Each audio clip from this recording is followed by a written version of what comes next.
Mala Luka Doncic ang galawan ng rookie, parang 5 taon na sa NBA. Mapapahawak ulo talaga si Coach Poe, ligtas ang record.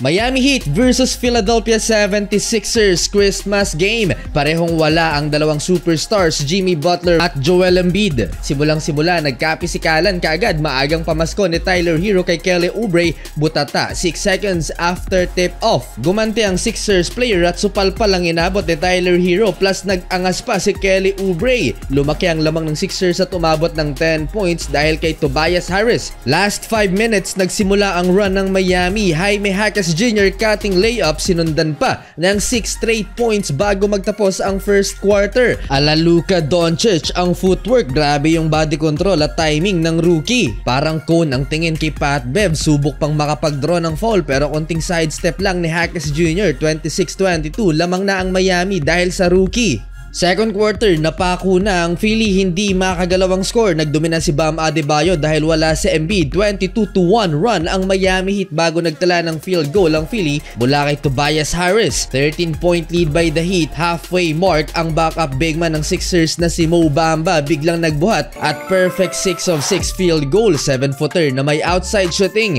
Season high na 14 points, 4-minute mark. Jaime Jaquez Jr. naman low post, iwan si Kelly Oubre. Parang 5 taon na sa liga, unstoppable sa one-on-one ng rookie. Transition, another layup for Jaquez, goaltend si Mo Bamba. Lobo na ang lamang ng Miami Heat, 63-49. Halftime, no Butler, no problem. Hero 16 points at parehong 14 points si Bam Adebayo at Jaquez Jr. Since naging head coach noong 2008 si Eric Spoelstra, wala pang talo sa Christmas game ang Film coach at 8-0, malinis na malinis ang kanyang record.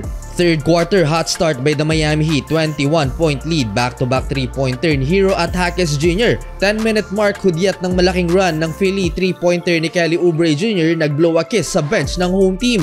Dito pa lang naitala ni Tyrese Maxey ang kanyang unang 2 puntos, na choke ang Miami Heat at naging 5 points na lang ang lamang nila sa Sixers. 74-69, pinagyayabangan lang ni Kelly Oubre ang bench mga idol ng Miami Heat. Nagkalat si Tyler Hero sa quarter na to habang si Jaime Jaquez Jr. Almost perfect game at todo buhat para sa Miami. Last 2 minutes, tumabla na mga idol sa 82 ang talaan dahil sa floating jump shot na ito ni Tobias Harris. End of third quarter, Kyle Lowry buzzer beater bank shot, tabla sa 86 ang talaan. Fourth quarter, na technical si Marcus Morris Sr. Jaime Jaquez Jr. again, offensive rebound, nakapag-draw ng foul.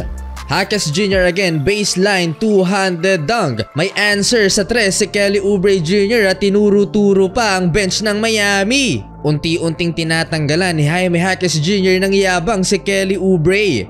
29 points na for Jaquez Jr. at may 5 minutes pa. Clutch Tobias Harris, last 3 minutes, 108-104, 3-pointer sa harap ni Jaquez Jr. Nagkalat sa crunch time si Tyler Hero, buti na lang andyan si Bam Adebayo at Duncan Robinson na naglinis. Last 2 minutes, 3-pointer ni Duncan Robinson, 113-104. Dahil dito sa dagger 3-pointer niya, panalo ang Miami Heat mga idol, ligtas ang record ni Coach Eric Spoelstra, 9-0 na sa Christmas.